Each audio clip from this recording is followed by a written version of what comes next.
And days after former Pakistan President General Pervez Musharraf had said that the US operation impinged on Pakistan's sovereignty, the Pakistani army has issued a warning to its ally, the United States.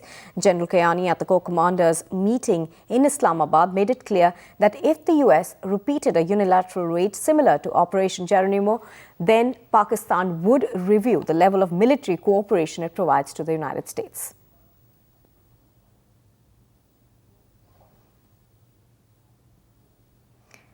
The Pakistani army has also decided to convey to America to reduce the number of US military personnel in Pakistan to the bare essential. Pakistan has threatened to review intelligence cooperation given to the United States.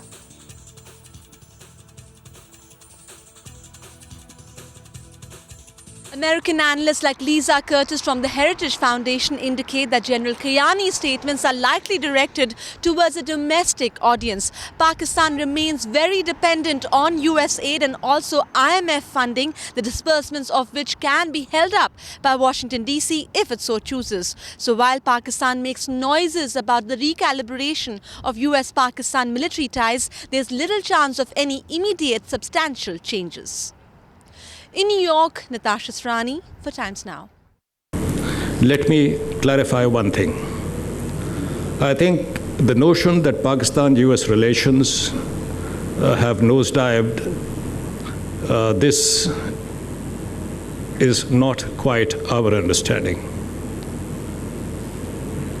Pakistan considers its relations with the United States as of high importance and significance. One, we have been strategic partners, and we have a process which is called the strategic dialogue process. I have recently been to Washington, and Ambassador Mark Rossman was here on Monday, and we have had excellent exchange of views, discussions on all issues, both in Washington, D.C., at the State Department, with the National Security Council.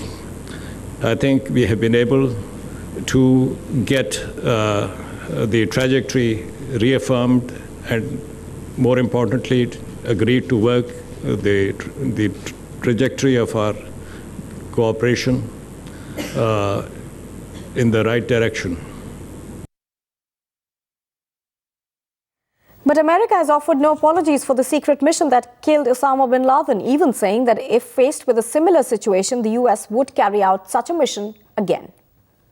You know, it would be extremely foolhardy for us to divulge information in the recounting of what happened on Sunday that would in some way, in any way, limit our capacity to perform a similar operation in the future. We're not done going after terrorists. Would that we were, but we're not. Policy at the Pentagon, Michelle Flournoy says that as best as she and other officials at the Pentagon can tell, that there is no sense that the administration of President Asif Ali Zardari in Pakistan had any idea that Osama bin Laden was in fact hiding in this compound in Abbottabad, which is, as many people have described it, is the West Point, as it were, of Pakistan. It is a suburb community of the capital, Islamabad. Many military officials and retirees have settled there. There's also a healthy community of people who have international experience.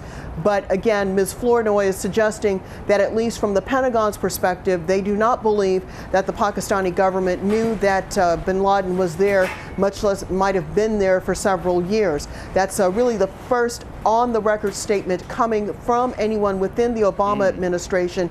And it's important to note, Tony, that the U.S. does not want to do anything that would jeopardize its relationship with Pakistan, because it has relied on Islamabad in its attempts to deal with Al-Qaeda, to deal with the Taliban, to deal with other insurgent groups.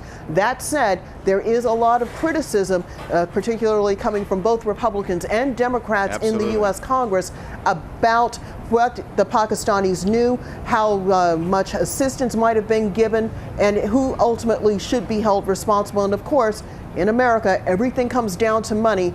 The Pakistanis receive some $3 billion in military and humanitarian aid from the U.S. every year, and these politicians are suggesting that that aid needs to be reviewed in the context of what has been happening with bin Laden these past 5 or 6 years.